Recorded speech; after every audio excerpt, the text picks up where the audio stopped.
예레미야 27장 1절에서 9절까지 말씀, 오늘 저희가 이 아침 첫 시간 같이 읽으시고 하나님의 은혜를 나누겠습니다. 유다의 왕 요시야의 아들 여호야김이 다스리기 시작할 때에 여호와께서 말씀으로 예레미야에게 임하시니라. 여호와께서 이와 같이 내게 말씀하시되, 너는 줄과 멍에를 만들어 내 목에 걸고 유다의 왕 시드기야를 보러 예루살렘에 온 사신들의 손에도 그것을 주어 에돔의 왕과 모압의 왕과 암몬 자산의 왕과 두로의 왕과 시돈의 왕에게 보내며 그들에게 명령하여 그들의 주에게 말하게 하기를, 만군의 여호와 이스라엘의 하나님께서 이와 같이 말씀하시되, 너희는 너희 주에게 이같이 전하라. 나는 내 큰 능력과 나의 쳐든 팔로 땅과 지상에 있는 사람과 짐승들을 만들고 내가 보기에 옳은 사람에게 그것을 주었노라. 이제 내가 이 모든 땅을 내 종 바벨론의 왕 느부갓네살의 손에 주고 또 들 짐승들을 그에게 주어서 섬기게 하였나니 모든 나라가 그와 그의 아들과 손자를 그 땅의 기한이 이르기까지 섬기리라. 또한 많은 나라들과 큰 왕들이 그 자신을 섬기리라. 여호와의 말씀이니라. 바벨론의 왕 느부갓네살을 섬기지 아니하며 그 목으로 바벨론의 왕의 멍에를 매지 아니하는 백성과 나라는 내가 그들이 멸망하기까지 칼과 기근과 전염병으로 그 민족을 벌하리라. 너희는 너희 선지자나 복술거나 꿈꾸는 자나 술사나 요술자가 이르기를, 너희가 바벨론의 왕을 섬기게 되지 아니하리라 하여도 너희는 듣지 말라. 아멘. 바벨론이 유다 백성을 포로로 잡아간 것은 이스라엘의 역사에서, 남유다의 역사죠, 모두 세 차례입니다. 605년 경이 그렇고, 그리고 또 597년 그때 또 포로로 잡아갔고요. 마지막으로는 586년, 이렇게 세 차례에 걸쳐서 사로잡아 갑니다. 586년은 기원 전이죠. 모두 다 주전입니다. 586년에는 이스라엘, 남유다가 완전히 멸망한 해입니다. 그래서 이 세 시점으로 볼 때 본문의 말씀은 아마도 여호야긴 왕이 사로잡혀 가고 시드기야 왕, 남유다의 마지막 왕입니다. 시드기야가 즉위한 연대수로 본다면 597년과 586년 그 사이에 있었던 일이 아닐까, 그렇게 여겨집니다. 오늘 우리가 읽은 이 말씀으로부터 시작해서 예레미야서의 대체적인 내용들이 바로 주전 597년과 586년 사이에 있었던 일이다. 모두 주전 6세기경에 있었던 일이죠. 그런데 오늘 말씀을 보면 약간 좀 이상한 게 있어요. 뭐냐면 1절의 말씀을 보면 여호야김 왕 때라고 합니다. 여호야김 왕 때라고 하고, 그리고 3절에는 또 시드기야 왕 때라고 합니다. 1절과 3절의 말씀이 달라요. 그래서 뭔가 이 왕들의 서로 다른 걸 두고 이 말씀을 생각하면 그 이야기의 시점이 다르기 때문에 좀 어려운데, 아마도 1절에 있는 말씀은 그 필사를 할 때 약간의 오류가 아니냐, 이렇게 생각을 하기도 합니다. 아니면 597년과 586년 사이의 시점을 언급하는 의미가 아니겠냐, 그런 의미의 차원에서 또 바라볼 수도 있을 겁니다. 그런 시점을 생각해 볼 때 아주 남유다가 멸망하기 직전의 일이죠. 한마디로 우리는 이미 이 역사를 지나간 다음에 뒤에서 바라보는 것이기 때문에 이 시기가 얼마나 엄중한 시기인지를 알 수가 있습니다. 남유다가 완전히 멸망 직전의 시기다. 그런 걸 우리가 알 수 있지만 지금 이 사람들, 이 예레미야서에 등장한 사람들은 이게 얼마나 위급한 상황인지를 모두 모르는 거예요. 곧 멸망 직전인데 모르는 거예요.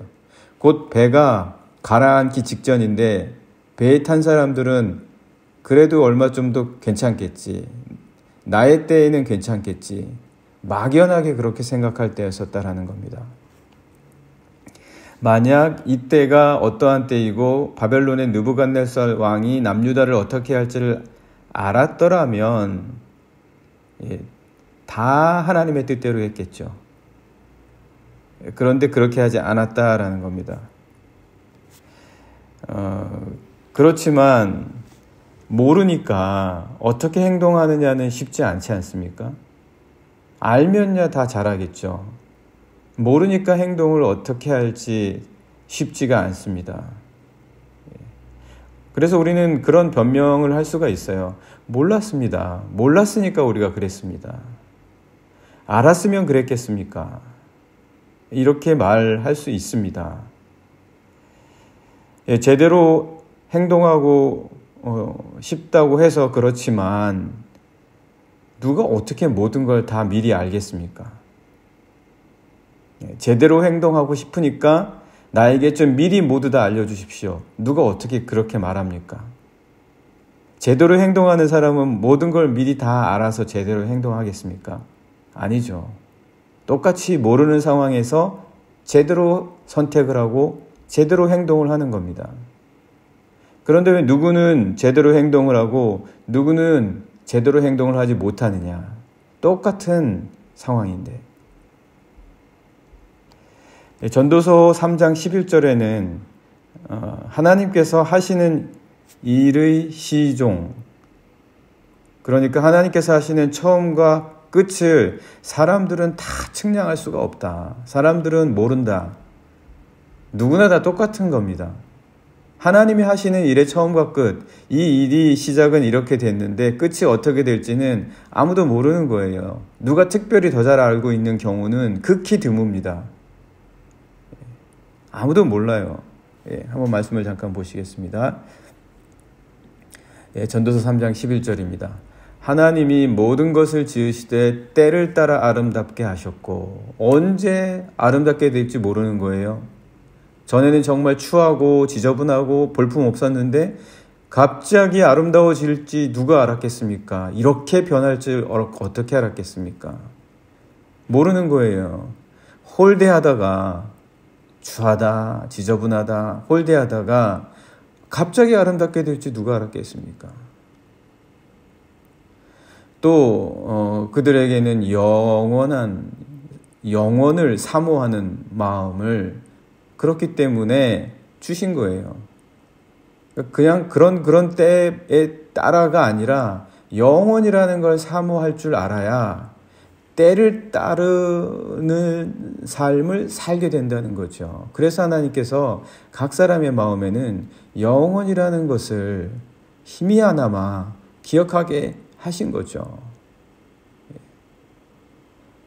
하나님이 왜 그렇게 하셨냐? 사람들은 하나님이 하시는 일의 처음과 끝, 시종을 측량할 수 없기 때문입니다.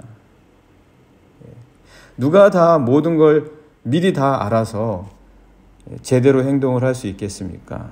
그러나 처음과 끝을 설령 더 잘 안다고 해서 꼭 알아야만 잘합니까? 꼭 알아야지만 하는 게 진짜 잘하는 겁니까? 진짜 잘하는 거는 측량할 수 없을지라도 잘하는 거예요. 처음과 마지막을 몰라도 잘하는 거예요. 왜 하나님께서 영혼을 사모하는 마음을 주시면서도 마지막 때에 대한 말씀을 안 주십니까? 왜 때와 시기에 관해서는 너희의 알 바가 아니다라고 하십니까? 모를 때 닥치면 나는 못한다, 당연히. 모르니까. 그렇게 말할 수 있다라는 거예요. 하지만 그게 몰랐기 때문에 나는 못했다 라는 말이 과연 하나님께서 그 말씀을, 그 대답을 기대하시겠냐라는 거죠. 몰랐을 때에도 잘할 수 있는 게 그리스도인이라는 거예요. 앞으로 일이 어떻게 될지 알더라도 아니면은 모를지라도 알건 모르건 상관없이 나는 내일 일을 모릅니다. 내일 일이 어떻게 될지 몰라요. 그렇지만 나는 하나님께 한결같습니다. 라는 게 그리스도인들입니다. 그리스도인들이라고 해서 내일 일을 다 압니까? 그리스도인들은 내일 일에 대해서 몰라요. 모르지만 한결같은 게 그리스도인입니다. 그래서 오늘 말씀에서도 여호야김과 시드기야 왕의 이 시대에 정말 패망 직전의 상황이었지만 예레미야는 어떻게 하나님을 한결같이 따를 수가 있었냐? 곧 멸망하는데 알건 모르건 내일 일이 어떻게 된다 할지라도 한결같은 게 바로 그리스도인이다. 이게 지금 시드기야 왕 때의 일이기는 하지만요. 사실 이 시드기야 왕이 바벨론을 배반하려고 하거든요. 그런데 시드기야를 왕 위에 세운 게 바벨론이에요. 느부갓네살 왕이 시드기야를 왕 위에 세웠어요. 그런데 지금 시드기야가 바벨론을 배반하려고 하는 거죠. 전임자인 여호야긴을 왕자에서 끌어내리고 그리고 바벨론으로 사로잡아 가면서 여호야긴 왕을 바벨론으로 끌고 갔거든요. 끌고 가면서 그의 숙부였던 시드기야를 왕에 올렸습니다. 그게 느부갓네살이에요. 바벨론의 왕 느부갓네살. 그런데 오늘 말씀 3절을 보면 예루살렘, 그러니까 시드기야가 사람들을 모으고 있어요. 누굴 모으냐면 에돔 왕, 모압 왕, 암몬 왕, 두로 왕, 시돈 왕, 이들의 사신들을 다 모으고 있어요. 왜 모으겠습니까? 배반하려고 모으는 거죠. 어떻게 우리가 느부갓네살로부터 벗어날 수 있겠냐? 우리가 힘을 한번 합쳐보자. 우리가 한번 느부갓네살의 억압에서부터 벗어나보자. 이 극악무도한 느부갓네살로부터 우리 한번 이겨내자. 이렇게 하려고 지금 다 같이 모이고 있는 거죠. 3절 말씀 한번 같이 보시겠습니다. 유다의 왕 시드기야를 보러 예루살렘에 온 사신들의 손에도 그것을 주어. 사신들이 왔다는 거 아닙니까? 누구냐 그게? 에돔의 왕과 모압의 왕과 암몬 자손의 왕과 두로의 왕과 시돈의 왕에게 보냈다. 그러니까 이 나라의 왕들에게서부터 온 사신들이 지금 다 시드기야의 예루살렘에 모였다는 거예요. 당연히 힘을 합쳐서 바벨론의 사슬과 억압으로부터 벗어나자는 것이죠. 이게 잘못된 건 아니잖아요. 느부갓네살의 억압으로부터 벗어나자. 물론 상황 파악을 지금 못하고 있는 거예요. 지금 느부갓네살이 얼마나 강한지 예측을 못하는 거죠. 이때 뭐 정보가 제대로 있었겠습니까? 무슨 CIA나 FBI나 뭐 국가정보원 같은 게 있었겠습니까? 있다 하더라도 얼마나 많은 정보를 알았겠습니까? 상황 파악을 제대로 못하는 거죠. 뭐 나라를 연합해서 잘 지켜내자 뭐 그런 것 크게 잘못된 것은 아닙니다. 그 목적 자체가 누가 비난할 수 있을 만한 것은 아닙니다. 하지만 여기까지는 그냥 세상이 생각하는 거예요. 여기까지. 이런 생각들은 누구나 다 할 수 있어요. 그게 뭐 잘못된 거냐. 나라를 위해서 느부갓네살의 협박으로부터 벗어나자고 하는 게 뭐가 잘못된 거냐. 여기까지는 다 생각해요. 이 생각 누가 못합니까? 이건 다 해요. 하지만 유다가 어떤 나라입니까?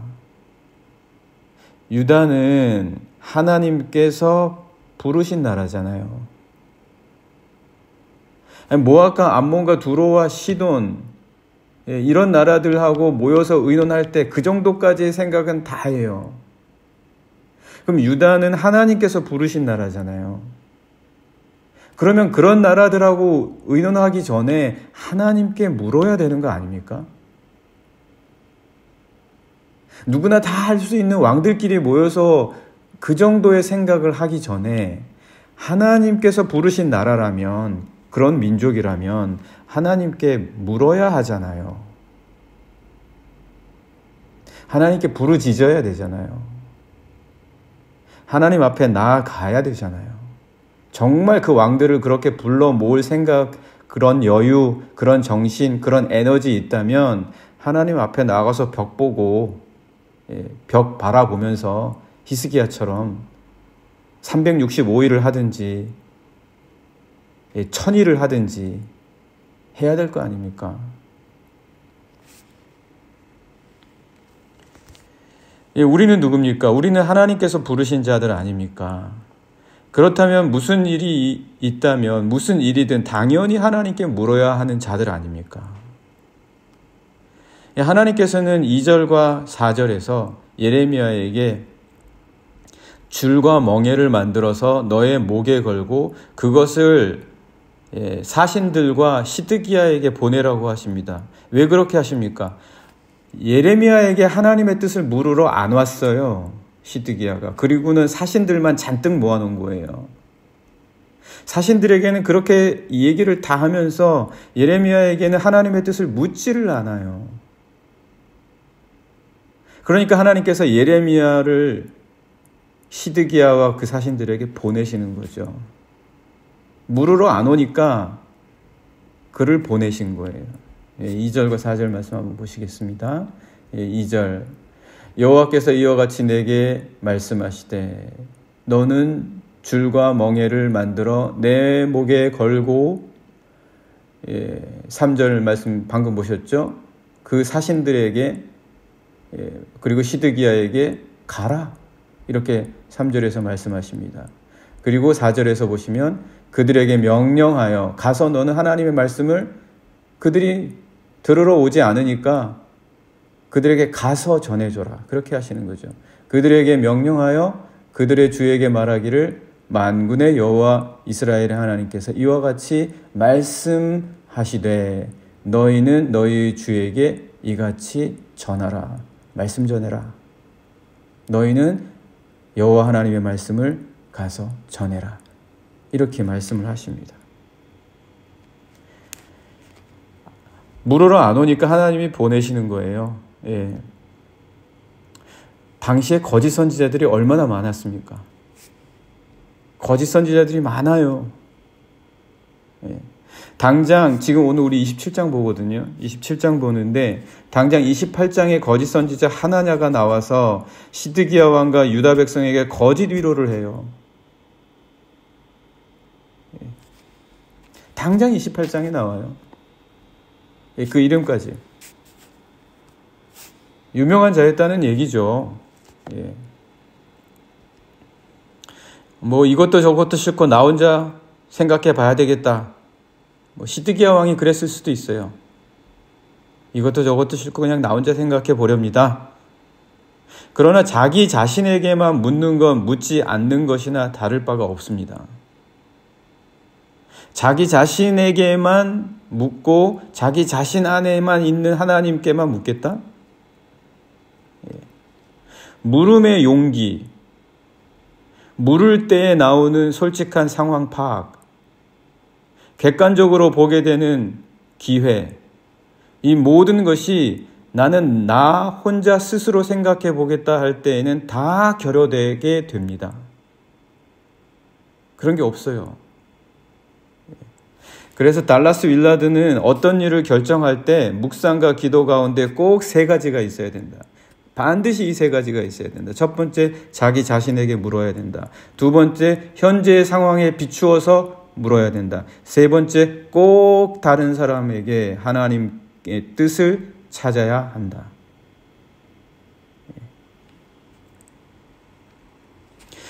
누구에게 묻더라도 그것이 또 누구냐가 매우 중요하다. 그것이 누구냐가 매우 중요하다. 그래서 하나님께서는 9절에서 예레미야를 통해서 너가 묻지 말아야 될 사람들이 이런 사람들이다 라고 9절에서 딱딱딱딱 다 말씀해 주십니다. 9절 말씀 잠깐 보시겠습니다. 9절 너희는 너희 선지자나 심지어 선지자한테도 묻지 말라는 거예요. 선지자라고 다 선지자입니까? 선지자한테도 묻지 말라는 거예요. 너희 선지자나 복술가나 꿈꾸는 자나 술사나 요술자가 이르기를 너희가 바벨론의 왕을 섬기게 되니 아니하리라 하여도 너희는 듣지 말라. 자기 생각에서 하는 자들의 말은 듣지 말라. 달콤하니까 좋죠. 포로로 사로잡혀가지 않고 너희들 다시 바벨론 왕의 사슬을 끊을 것이다라고 하니까 좋죠. 예레미야한테는 맨날 듣는 얘기가 심판의 말밖에 없죠. 그러나 하나님께서는 이스라엘 백성들에게 너희가 듣지 말아야 할 사람들이다 라고 9절에서 이렇게 말씀하십니다. 하나님의 뜻을 찾으려는 객관적인 말이 이들에게서는 나올 리가 없다라는 겁니다. 예레미야가 줄과 멍에로 유다의 주변 나라들의 사신들에게 한 말이 무엇입니까? 8절을 보면 바벨론 왕에게 복종하지 않고 싶냐? 바벨론에게 복종하지 않고 싶어? 그 왕에게 복종하지 않을지라도 내가 칼과 기근과 전염병으로 모두 멸망할 때까지 너희들을 멸할 것이다. 이게 하나님 말씀이에요. 그냥 8절 보시겠습니다. 8절 여호와의 말씀이니라 바벨론의 왕 느부갓네살을 섬기지 아니하며 그 목으로 바벨론의 왕의 멍에를 매지 아니하는 백성과 나라는 내가 그들이 멸망하기까지 칼과 기근과 전염병으로 그 민족을 멸하리라. 왜 이렇게까지 말씀하십니까? 하나님 말씀을 찾고 들으라는 거예요. 바벨론 왕에게 지고 이기고는 중요하지 않아요. 하나님께 좀 물어라. 하나님께 좀 물어라. 솔로몬처럼 1000번제나 히스기야처럼 벽을 보고 하나님을 찾아라. 시드기야야. 오늘 같이 함께 기도하면 좋겠습니다. 우리가 복술가나 꿈꾸는 자의 말을 들어야 되겠습니까? 하나님의 말씀을 들어야 되겠습니까? 이 66권 성경의 말씀을 보면서 하나님께 부르짖어야 되지 않겠습니까? 하나님의 뜻을 찾게 해주십시오. 같이 기도하시겠습니다.